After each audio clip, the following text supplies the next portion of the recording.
Hello, world and universe. Welcome to the Trevor Donald Experience. Manifest your truth. And if you're new to the channel, please hit that like and subscribe button.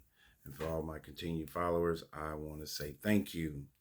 And this is an opinion-based video channel where I try to open your eyes and ears to some of the things that are taking place throughout cities, states, country, and sometimes around the world. And I'm seeing a very troubling trend with young teenagers who have all this hatred and built up aggression and is either taking out on their own family members or going to school or in their communities and causing havoc and mayhem. And you're seeing a disturbing trend where there's a lot of chaos and disruption, not only out in the cities and the communities, but also within many of these homes in America. People are suffering from mental illness and all kinds of other issues, joblessness, and things of that like. This comes to you straight out of Nevada. Nevada girl 17 shoots dead her dad and 4-year-old brother while her toddler sister cowers in a locked bedroom and then tells cops, "I just couldn't resist the urge to kill somebody." A Nevada teenager shot her father and young brother because she couldn't resist the urge to kill somebody, police said. Mashinka Reed, 17, is accused of blasting her dad in the chest and back before aiming the gun at her little brother's head as he played on his tablet. The father has been named online by relatives as Justin Reed. The teen's terrified sister, aged just 2, was located by police unarmed in a locked bedroom. Reed later told cops she planned to use a knife to stab or shoot her sister, but had been unable to access the room, according to court documents obtained by the Reno Gazette-Journal. Police were called to the family's Reno home at around 4 p.m. on February the 9th after receiving a 911 call from Reed and another neighbor who had heard gunshots.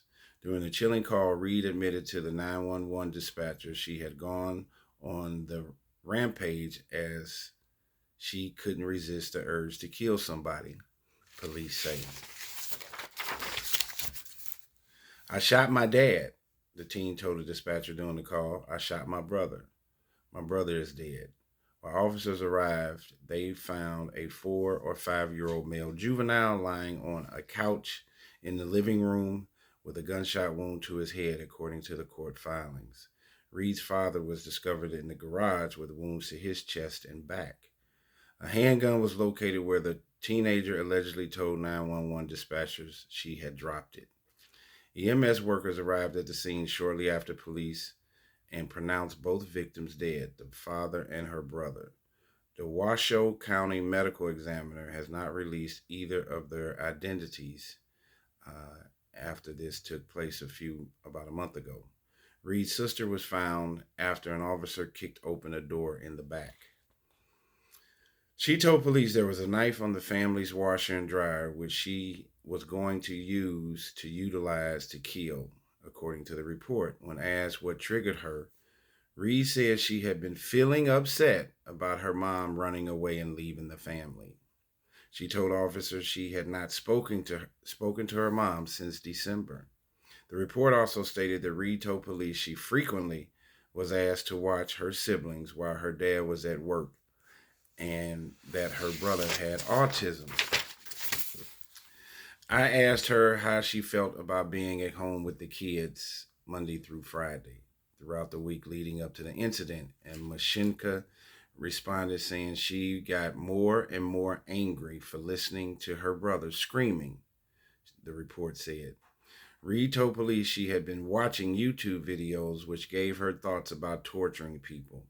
On the day of the shooting, Reed had asked her dad to go to the store to buy some items to make pizza to stall for time to allow her to prepare to use the Walther PPS gun, according to the report.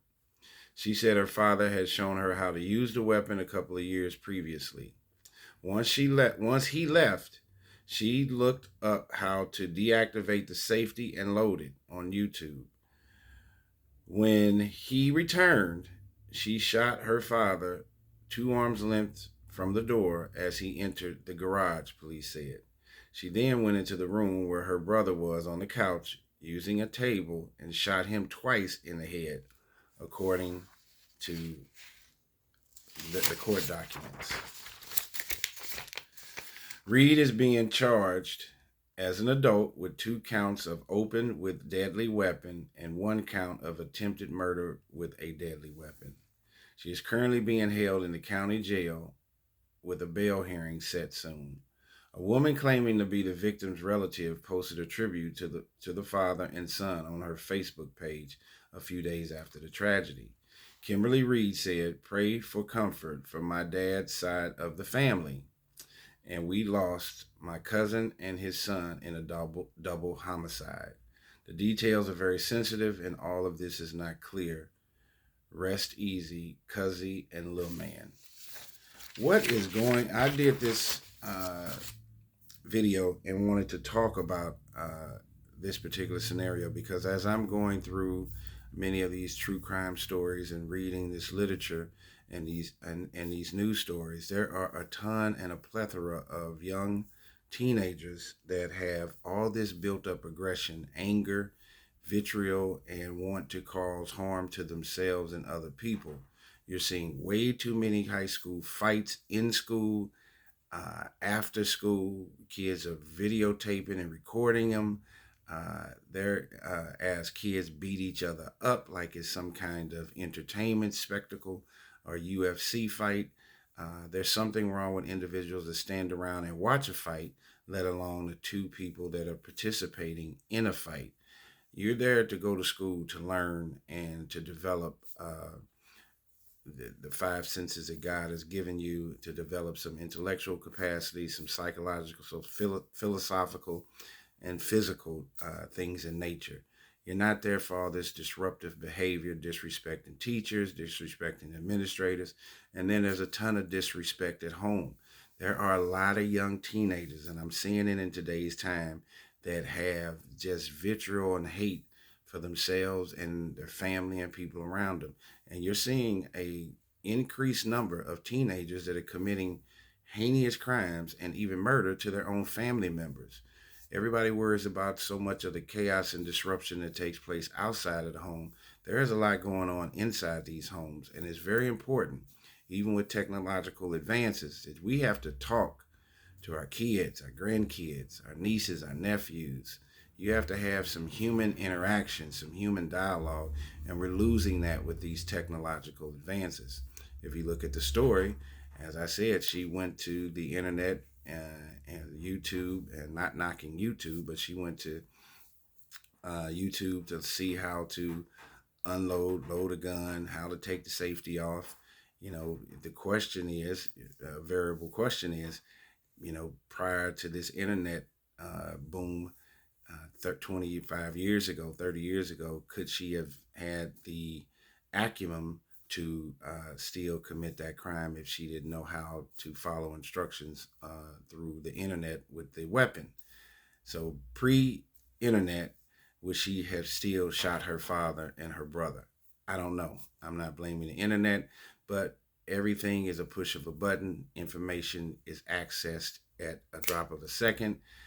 If you remember, the whole Kia car theft issue, from my understanding, became a big deal because some kids on the internet showed everyone how you could break into Kias, the cars, and then there was an explosion of Kia car thefts throughout the country. So technology and information and its advancements have a great positive aspect to it, but it can also be used in harmful ways. So we need to make sure that we keep our barriers and our frameworks and parameters on this use of this technology. Her killing her father and her brother, she has had some deep psychosis and mental illness. I don't know what was going on in that family, but mental illness, the opioid crisis, homelessness, and helplessness is a real issue. And this is a very sad story, to kill your own family members. Tell me what you think. This is Trevor Donald Experience.